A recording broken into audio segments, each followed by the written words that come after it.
Good morning everyone. आज की class में आपका बीच का एक टॉपिक रह गया था त्रिविध कर्म, हम उसकी बात करते हैं। बहुत ही सिंपल सा ये टॉपिक है। त्रिविध कर्म जैसे कि हम पंचकर्म की बात करते हैं, त्रिविध पंचकर्म में भी हम 3 मेन प्रोसीजर की बात करते हैं, पूर्व कर्म, प्रधान कर्म और पश्चात कर्म। उसी तरीके से शल्य कर्म में भी हम इनको ही त्रिविध कर्म कहते हैं, पूर्व कर्म, प्रधान कर्म और पश्चात कर्म। शल्य कर्म में भी हम इन्हीं की मेन 3 बात करते हैं। तो पूर्व कर्म यानी कि प्री ऑपरेटिव प्रोसीजर, प्रधान कर्म यानी कि ऑपरेटिव और पश्चात कर्म यानी कि पोस्ट ऑपरेटिव प्रोसीजर, मेनली हम इन तीनों की बात करते हैं।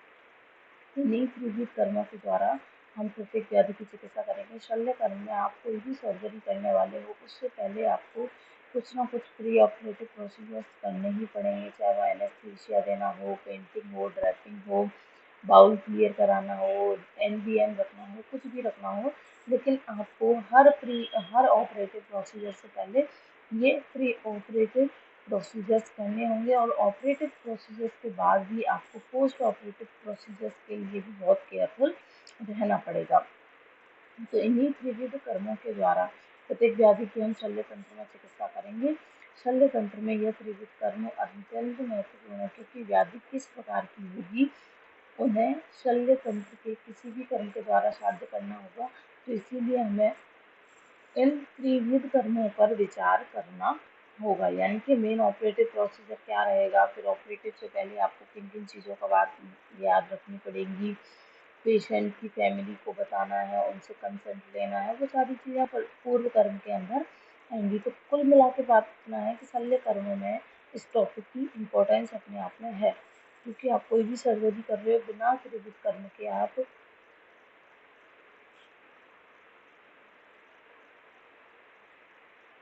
आप कोई भी सर्जरी कर रहे हो बिना त्रिविध कर्म के आप कोई भी जो प्रोसीजर है वो नहीं कर सकते। ठीक है, तो सबसे पहले हम देखते हैं पूर्व कर्म। पूर्व कर्म क्या है? कोई भी पूर्व कर्म करने से पहले पूर्व कर्म संबंधित सदव्रत का पालन करना वैद्य के लिए आवश्यक होता है। जैसे कि सबसे पहले तो हमें जो भी पेशेंट होता है वो अपनी सर्जरी कराने से पहले एक अच्छा डॉक्टर ढूंढेगा।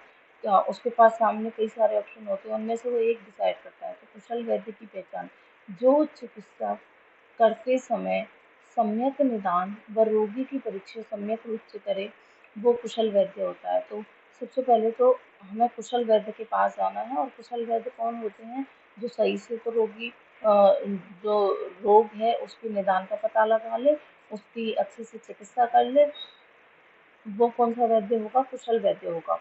फिर आता है हमारी परीक्षा का प्रयोजन मुख्यतः क्या होता है? प्रतिपत्ति ज्ञान के लिए, यानी कि शास्त्र ज्ञान से पूर्ण अवगत जो वैद्य होना चाहिए उसको पूरा का पूरा प्रतिपत्ति ज्ञान होना चाहिए, शास्त्र का ज्ञान होना चाहिए। कुशल वैद्य चिकित्सा से पहले रोगी की प्रत्येक प्रमाण के द्वारा परीक्षा करके उसके बाद उसकी क्या करे? चिकित्सा करे। तो प्रत्यक्ष अनुमान आपको उपदेश प्रमाण के द्वारा परीक्षा कर योग्य चिकित्सा करे। त्रिविध प्रमाण की सहायता से व्याधि का विनिश्चय किया जाता है। ऐसे में व्याधि विनिश्चय में कोई प्रमाद नहीं होगा।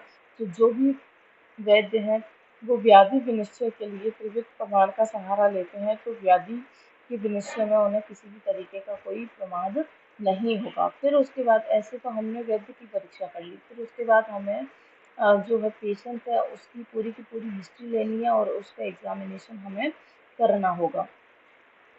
तो सबसे पहले हम क्या करते हैं? पेशेंट की हिस्ट्री लेते हैं, एग्जामिनेशन करते हैं। तो रुग्ण इतिहास तथा रुग्ण का सामान्य परीक्षण ठीक से न करने पर भी क्या होता है? वैद्य की अज्ञानता प्रकाशित होती है, क्योंकि पेशेंट की हिस्ट्री और एग्जामिनेशन भी कौन करेगा? डॉक्टर करेगा। अगर वो ढंग से नहीं कर पा रहा है, इसका मतलब कि उसको वो भी कैसा है? अज्ञान है। तो हमें पेशेंट से हिस्ट्री लेते टाइम या उसका एग्जामिनेशन करते टाइम कौन कौन सी जानकारियाँ इकट्ठा करनी है? सबसे पहले तो रोगी का हम नाम पूछेंगे, फिर उससे उसका निवास स्थान पूछेंगे, कहाँ का रहने वाला है, उसका आसपास का एनवायरनमेंट कैसा है, यानी कि आमिर एरिया से बिलोंग करता है, जंगल एरिया से बिलोंग करता है, क्या काम करता है, हो सकता है कोई ऐसा काम करता हो जिसकी वजह से इन्फेक्शन ज़्यादा फैलते हों, किस जाति का है, हिंदू है, मुस्लिम है। तो उस अकॉर्डिंग भी, जैसे कुछ जाति के अकॉर्डिंग हम यूँ बात करते हैं, जातीय धर्म की यहाँ पे सर्जरी में यूँ बात करते हैं। तो जैसे कि कुछ लोग जो लोग होते हैं वो नॉन नॉन वेजिटेरियन होते हैं, तो उसकी वजह से भी हो सकता है। अगर आफ्टर सर्जरी वो मीट या कुछ ऐसी चीज़ें खाते हैं तो उसकी वजह से भी इन्फेक्शियस डिजीज़ होने के चांसेस होते हैं। इसीलिए हमें उसका भी पता करना है कि इसके बाद में इसकी डाइट कैसी रखनी है हमें, ठीक है? तो जाति का, धर्म का, उसको क्या साथ में है, क्या असाथ में है, और उससे पहले भविष्य में कोई बीमारी हो, जैसे हाइपरटेंशन हो सकता है, डायबिटीज मेलाइटिस हो सकता है, शूल वेदना का स्थान, पेन कहाँ हो रहा है, और वेदना का स्वरूप क्या है, सामाजिक और व्य वैयक्तिक स्वास्थ्य, यानी कि जो सोसाइटी में उसकी कैसी बनती है, सोसाइटी से अलग थलग है, जो भी है हमें क्योंकि इन चीज़ों का मेंटली स्टेटस पर बहुत फर्क पड़ता है, तो हमें इन चीज़ों का पूरी की पूरी डिटेल हिस्ट्री से लेनी है।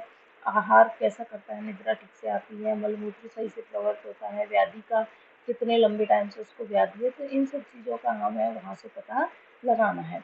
आचार्य चरक ने आतुर परीक्षा में 10वीं आतुर परीक्षा में आपको केसी में जो भी स्टूडेंट क्लास लेते होंगे, केसी में पढ़ा चुके होंगे, आचार्य चरक ने आतुर परीक्षा में 10वीं आतुर परीक्षा का वर्णन किया है, जिसमें हमें, आप सभी भी जानते हो, चरक विमान 8 के अंदर पढ़ते हो आप, जिसमें रुग्ण की प्रकृति,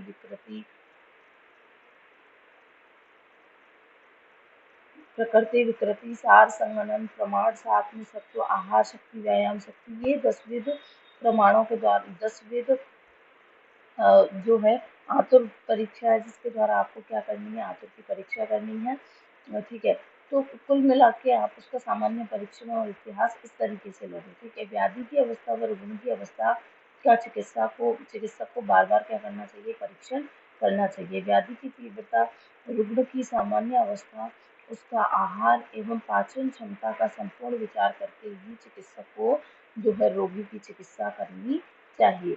तो बिना ये सब चीज़ें देखे अगर वो चिकित्सा में प्रवृत्त होता है या शल्य कर्म में प्रवृत्त होता है, तो वो जो है सक्सेसफुल नहीं हो पाएगा। उसको पहले से भी चीज़ें पता करनी ही पड़ेंगी कि ये जो है उसकी सामान्य अवस्था कैसी है, वेदना का स्वरूप कैसा है, और व्याधि का काल कितना है, ये सारी चीज़ें, पाचन क्षमता कितनी, ये सारी चीज़ें उसको पूछनी ही पड़ेगी। क्षीण रुग्ण में उत्तम गुण के औषध तथा क्षार कर्म और अग्नि कर्म एवं शस्त्र कर्म आदि करने पर बलवान रुग्ण में चिकित्सा के लिए, देखो, जो रोगी कमजोर है, ठीक है, अगर उसमें आपने उत्तम गुण के औषध, क्षार कर्म, अग्नि कर्म, शस्त्र कर्म आदि करने पर आदि का यूज किया, और एक बलवान रोगी है उसमें आपने बहुत अल्प गुण वाली औषध का यूज किया, तो दोनों में ही क्या होगा, रोग जल्दी ठीक नहीं होगा। एक तो रोगी कमजोर है और आपने तीक्ष्ण औषधियों का यूज कर दिया, एक रोगी तो बलवान है लेकिन आपने औषध एकदम ऐसे दी कि जो कोई असर ही ना करे उस पर,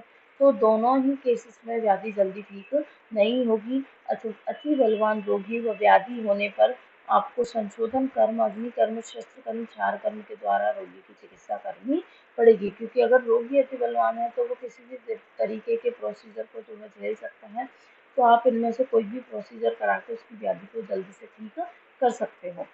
फिर उसके बाद प्रतिकार क्षमता, यानी कि इम्यूनिटी पावर कैसी है, तो जो रोगी है वो अगर युवा है, बलवान है, शारीरिक मानसिक क्षमता वाला है, तो उसकी इम्यूनिटी पावर अच्छी होगी, प्रतिकार क्षमता उसकी अच्छी होगी, तो जितने भी उसके सर्जिकल वुंड बनेंगे वो सारे क्या हो जाएंगे, जल्दी ठीक हो जाएंगे।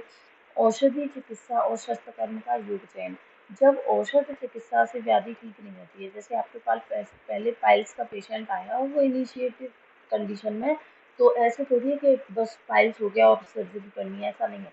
आपको पहले ये ट्राई करना पड़ेगा कि औषध से ठीक हो रहा है कि नहीं, क्योंकि अभी शुरुआती स्टेज में, तो अगर वो औषध से ठीक हो रहा है तो पहले आपको औषध देनी है, और अगर औषध से ठीक नहीं हो सकता तो आपको टाइम रहते उसकी सर्जरी करनी पड़ेगी।